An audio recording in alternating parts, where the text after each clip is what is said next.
about the news about NASCAR that came out yesterday? We didn't have you on the show, obviously, yesterday when it came down, but what are your thoughts when you hear about the potential that the France family could sell NASCAR? Well, I think it's naturally huge news, and just the potential being out there, I don't know that any of us necessarily saw this coming. Am I surprised? I'm not fully surprised because we've seen other racing organizations do this recently. ARCA just sold to NASCAR. Formula One has sold to a media group as well. So I don't know that's a shocker from that aspect of it, but I don't know if anyone envisioned a day where the Frances weren't involved with NASCAR. That's the biggest surprise to me on it all. And maybe what you just said a moment ago is the reason why they're kind of floating it out there is because Formula One got, bought because they floated it out there and somebody took them basically up on it. And the France family has built NASCAR to one of the most powerful motorsports associations in the world. So it is a great opportunity for them, for all their hard work, to maybe have an opportunity to say how much they really value the company's worth. This potentially impacts so many different players, drivers, owners, fans, racetracks. What's the good and bad for that group?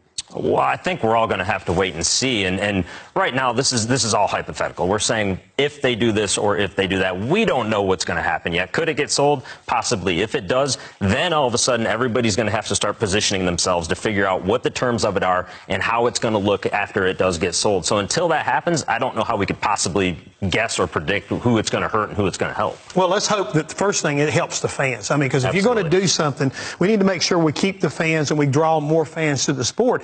And the one way I look at that is, to a certain degree, NASCAR is kind of entrenched in how we do our procedure. And I think maybe it's a little hard for them to break up what they've been doing. Somebody new comes in, they can say, hey, look here, these venues are doing really well. Let's make sure they keep their race, or one race, two race, whatever. Let's cut one off here. Let's add a new one over here. Let's shorten the schedule. They could do a lot of things to create a new energized NASCAR if they so decided, because, again, they're new to the sport and they're thinking about maybe more about entertainment than racing. And Igor, I don't think that there's one person in the garage that hasn't at one point said, this is what I would change if I had the power to change. Yeah, how many times have we gone and asked somebody, if you could be the president of NASCAR for one day, what would you change? All the time. Happens all the time.